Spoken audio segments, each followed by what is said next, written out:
Ketika ada pilihan pemenang karya arsitektural Istana Negara di calon ibu kota baru diumumkan, saya ilfil. Maaf ya, asli saya hilang feeling. Ilfil bukan pematung atau perupa yang karyanya luar biasa tersebut yang membuat saya ilfil, namun lebih karena keilmuan arsitektural ruang, bangunan tata kota yang bablas gak berkarakter itu yang saya lebih melihatnya tidak keren. Mungkin ilmu saya rendah, jauh lebih rendah dari si pemilih yang memenangkan karya perupa legendaris tersebut.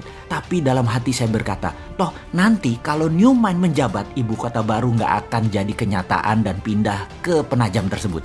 Terlalu mahal, tidak efisien, pemborosan, dan tidak berdampak dalam ekonomi makro dan mikro memindahkan pusat pemerintahan ke daerah baru yang virgin tersebut. Saking perawannya, sampai-sampai nggak ada sejarah napak tilas wilayah tersebut yang pas untuk storytelling ke anak cucu akan rencana ke depan pantas ibu kota pusat pemerintahan itu berada di lokasi Penajam tersebut. Kalaupun ada, perlu jangka yang sangat panjang, bahkan banyak pengamat pertahanan yang berkomentar bahwa lokasi tersebut tidak memiliki kelayakan untuk dibuat ibu kota negara superpower, menggeser pusat pemerintahan ke arah wilayah yang defenseless atau sulit dijaga karena banyak infrastruktur pertahanan dan keamanan yang belum siap, membuat berbahaya ibu kota berada di lokasi tersebut. Jadi pastinya karya arsitektural tadi nggak akan dilanjutkan oleh New Mind kalau nanti berkuasa. Bener deh, kalau hanya membangun komplek perkantoran mungkin desain tadi masuk, namun membangun ibu kota, masa kayak membangun kota Alam Sutra, Serpong, BSD, Pantai Indah Kapuk,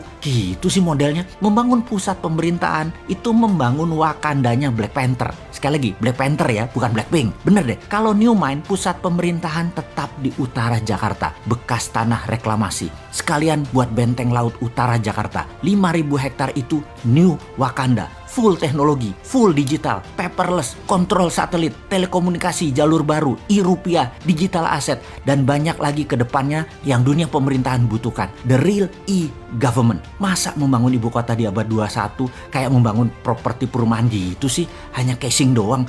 Malu-maluin aja nih bernegara kalau begini. Kembali ke lokasi Penajam. Apa yang kita lakukan oleh New Mind? Tetap dibangun dan pasti dibangun oleh New Mind, namun dijadikan seperti kota Seattle. Penajam akan jadi Seattle-nya Indonesia, yaitu pusat perekonomian high-tech. Kalau sahabat ke kota Seattle di Amerika, kota ini benar-benar by design. Pusat teknologi seperti Boeing, Starbucks, dan banyak lagi infrastruktur ekonomi mendukung kota tersebut. Strategi ibu kota ke Penajam jauh dibandingkan dengan strategi membangun kota Seattle. Nggak sedetail Seattle. Jadi nggak usah dilanjutin deh Penajam. Sementara Seattle tuh hanya kota loh, bukan pusat pemerintahan sebuah negara besar. Lalu New Mind bagaimana rencana untuk Penajam tengahnya Indonesia itu? Pertama, membangun pelabuhan laut dan bandara dengan 3 airstrip. Besarnya bandara tersebut adalah untuk 100 juta kapasitas penumpang per tahun. Kemudian swasta besar dunia dikasih fasilitas untuk membangun di sana tanpa pajak selama 25 tahun. Beri tax holiday di sana. Yakin pasti Disneyland akan membangun di sana. Universal Studio akan bangun di sana. Bangun pusat hiburan dan MICE di sana. Pusat kesehatan seperti di Penang, Malaysia dibangun di sana. Pusat kesehatan yang murah, efisien, dan dokter serta semua sarana kesehatan terbaik ada di sana. Semua warga tinggal di sana selama 10 tahun tidak bayar pajak di kota baru Penajam. Bisnis tidak bayar pajak selama 10 tahun. Apapun mulai dari yang kecil-kecil hingga pabrik mobil, pesawat terbang, pabrik kapal laut, dan lain sebagainya. Free tax.